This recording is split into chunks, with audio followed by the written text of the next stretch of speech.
क्या नाम है हमारे? Present continuous tense. क्या नाम है? Present continuous tense. इसकी पहचान है, इन वाक्यों के अंत में रहा है, रही है, रहे हैं आएगा। जैसे मैं गाना गा रही हूँ, तो क्या आया आखिर में? रही हूँ। राम बाजार जा रहा है, आखिर में क्या आया? रहा है। सीता खाना बना रही है, आखिर में क्या आया? रही है। अब इसके कुछ नियम हैं, जैसे हेल्पिंग वर्ब, जो सहायक क्रिया हो, वो इज आर एम का प्रयोग होगा। इसमें कहे का प्रयोग होगा? Is are am. उसके भी कुछ नियम है। सिंगुलर नाउन के साथ जो एक वचन होंगे, जो एक जना होगा, उसके साथ इज लगेगा। प्लूरल नाउन के साथ जो बहुवचन होंगे, यानी कि जिन्हें हिंदी में बहुवचन कहते हैं, उसके साथ आर लगेगा। जैसे बहुवचन कौन कौन हो? वे, तुम, हम, ये सब कौन हो? बहुवचन। या लड़के, लड़के से लड़का तो नहीं कहा, लड़के बहुवचन है तो उनके साथ आर लगेगा। लड़कियां, कक्षा, नहीं कक्षा तो एक ही होगी, कक्षाएं, तो वो बहुवचन होगा, उसके साथ आर लगेगा। और आई के साथ हमेशा एम लगाएंगे। एक्शन वर्ब यानी कि वो जो काम कर रहा, सब्जेक्ट जो काम करेगा, कर्ता जो काम करेगा, उसे एक्शन वर्ब है। उसके साथ उसकी फर्स्ट फॉर्म लगेगी और उसके साथ हम आईएनजी को जोड़ देंगे। जैसे प्लेइंग, डांसिंग, कुकिंग, सिंगिंग, हमेशा वर्ब के साथ इसमें आईएनजी लगेगा। फिर नोट का प्रयोग हमेशा इज आर एम के बाद लगेगा। नोट हमेशा इज आर एम के बाद लगेगा नेगेटिव वाक्यों में। इंट्रोगेटिव में helping verb is are am subject कर्ता से पहले लगेगी। अब इसके कुछ सूत्र हैं, जैसे अफर्मेटिव सेंटेंस है जो हमारे सकारात्मक वाक्य होंगे, उसमें सबसे पहले हम सब्जेक्ट लगाएंगे। सब्जेक्ट के हिसाब से सबसे पहले तो यूँ देखेंगे कि उस वाक्य के आखिर में रहा है, रही है, रहे हैं या नहीं है। आ गया दिमाग में कि भाई रहा है, रही है, रहे हैं लग रहा, तो हम उसी हिसाब से ये सूत्र उठाएंगे। फिर हम ये देखेंगे कि वो निगेटिव है, अफर्मेटिव है या इंट्रोगेटिव है। अब हमें समझ में आ गया कि वो तो अफर्मेटिव है, उसमें ना तो नहीं आ रहा ना उसके आगे कड़छी का निशान बन रहा, तो वो क्या है हमारा? Affirmative sentence. तो उसमें हम सूत्र लगाएंगे सब्जेक्ट के हिसाब से। अगर एक वचन है तो इज, बहुवचन है तो आर, और अगर ये आई है तो उसके साथ एम। फिर वर्ब की फर्स्ट फॉर्म लगेगी, वो जो काम कर रहा होगा उसकी फर्स्ट फॉर्म लगेगी, उसके साथ हम आईएनजी लगाएंगे। और ऑब्जेक्ट वो होता है जो सेंटेंस में बचा कुचा हिस्सा है ना, वो हमारा ऑब्जेक्ट में डाल दिया जाता है। इसके बाद हमारे नेगेटिव वाक्य जिसमें नहीं होगी, लेकिन शर्त क्या होगी?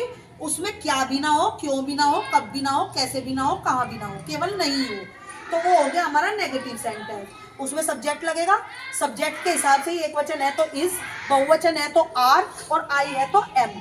और उसके जस्ट बाद इज आर एम के बाद हम नोट लगाएंगे, एकदम उसके बाद इज आर एम के बाद। फिर वर्ब की फर्स्ट फॉर्म जो वो काम कर रहा है उसकी फर्स्ट फॉर्म के साथ हम आईएनजी को जोड़ देंगे, और सेम ऑब्जेक्ट। इसमें और इसमें फर्क कितने का? बस नोट का है। यहाँ इज आर एम के बाद नोट आ गया, बाकी वरना उधर का भी जुका तू है, इधर का भी जुका तू है। अब बात आती है इंट्रोगेटिव वाक्यों की पहचान ये है, उसके सामने हमेशा बड़ा सा कड़छी का निशान लगा हुआ होगा। उसके शुरुआत में क्या होगा, बीच में क्या, क्यों, कब, कैसे, कुछ भी सेंटेंस के हो सके।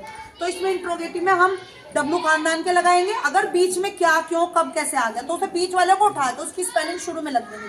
क्या है तो व्हाट, क्यों है तो वाई, कहाँ है तो वेयर, ये सेंटेंस के शुरू में लग जाएगा। अगर बीच में नहीं है तो उस सेंटेंस को हम इज आर एम से शुरू करेंगे, लेकिन उसके लिए पहले हम सब्जेक्ट को देखेंगे कि सब्जेक्ट हमारा सिंगुलर है, प्लूरल है या आई है। ठीक है, तीनों चीज नोटिस करके हम इज आर एम से शुरू करेंगे, फिर सब्जेक्ट लगाएंगे। नोट है तो लगाएंगे, नहीं है तो उसको हम खा जाएंगे। फिर वर्ब की फर्स्ट फॉर्म लगेगी, आईएनजी लगेगा और ऑब्जेक्ट लगेगा, प्लस कड़छी का निशान जरूर लगेगा उसमें। अब देखते हैं इसके एग्जाम्पल।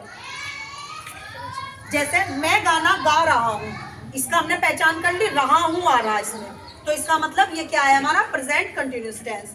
अब ये ना तो इसमें नोट लग रहा ना इसमें कड़छी का निशान, तो ये कौन सा सेंटेंस है हमारा? Affirmative sentence. सबसे पहले हमने सूत्र देखा, सब्जेक्ट लिख रहा है, सब्जेक्ट के हिसाब से हमने आई लगा दिया, आई के साथ हमारा इज आर एम लगाना तो एम लगा दिया। एक्शन वर्ब क्या है उसकी? गा रहा है, सिंग, आईएनजी जोड़ दिया, सिंगिंग ए सॉन्ग। ठीक है, ये सेंटेंस पूरा हो गया। तो सेंटेंस क्या बना? I am singing a song. दूसरा सेंटेंस है हम खाना नहीं खा रहे हैं, कड़छी का निशान नहीं है, इसका मतलब यो इंट्रोगेटिव नहीं है, लेकिन इसमें नहीं आ गया, यो क्या है, नेगेटिव। बस इसमें क्या करना, सूत्र झुकातू रहेगा, इसमें इज आर एम के बाद हमें नोट लगा देना। तो पहले हम की लगाएंगे, हमको इंग्लिश में बोलते हैं वी। वी सिंगुलर है प्लूरल है, एक वचन है बहुवचन है, बहुवचन। क्या है, हम सारे हो गए। हम कोई मैं अपने आप को कहूंगी कि हम गाना गा रहे हैं, हम खाना खा रहे हैं। अगर हम लंच में जाएंगे हम क्या कहेंगे, हम खाना नहीं खा रहे हैं। क्या कहोगे अगर तुम्हें 3 फ्रेंड को खाना नहीं खाना, हम खाना नहीं खा रहे हैं। अगर जैनुबा को खाना नहीं खाना, वो क्या कहेगी, मैं खाना नहीं खा रही हूँ। लेकिन तुम सारी क्या कहोगी, अगर नहीं खाना, हम खाना नहीं खा रहे आज मैम, यही तो कहो। तो वी के साथ आर लगाया हमने, इजारम के बाद हमेशा नोट लगाना है यहाँ। नोट खाने को कहते हो, खाना खाना, इसे कहेंगे ईटिंग, और जो प्लेट में रखा हुआ है वो है हमारा food. We are not eating the food. तीसरा सेंटेंस, क्या तुम, जिनके शुरू में क्या आ जाए। क्या तुम खाना बना रहे हो, सबसे पहले तुम के साथ क्या लगेगा, आर। तुम भी बहुत सारे हो सकते, तुम, क्या तुम खाना बना रहे हो, ये तो नहीं कह रही क्या तुम खाना बना रही हो। आर यू कुकिंग, बना रही हो कुकिंग द फूड, ING जोड़ा हमने इसमें, और प्लस कड़छी का निशान। अगला सेंटेंस, सीता गाना क्यों नहीं गा रही है, बीच में क्यों आ गया, क्यों को क्या बोल लेंगे, वाई। सीता क्या है, एक वचन, सीता के हिसाब से हमने लगा दिया इज, फिर हमने लगाया सीता, नहीं का हमने लगा दिया नॉट, गा रही है सिंगिंग द सॉन्ग। हमेशा ध्यान देना स्पेलिंग जो बनती है ऐसे, मैं रहा हूं, वो हूं रहा हूं, एम, गा रही है सिंगिंग ए सॉन्ग, ऐसे बनती है सीधा, ये यहाँ आया, ये यहाँ आया, ठीक है। ऐसे ही बन रहे सारे सेंटेंस। इसे अपने दिमाग में मोटा मोटा बैठाओ, उसके बाद में तुम्हें सेंटेंस दूंगी बनाने के लिए, लेकिन आज हम केवल बनाएंगे अफर्मेटिव सेंटेंस। कौन से बनाएंगे, ये नियम सब एक जगह उतारो ताकि तुम्हें पीछे देखने में दिक्कत ना हो। बस बेटा।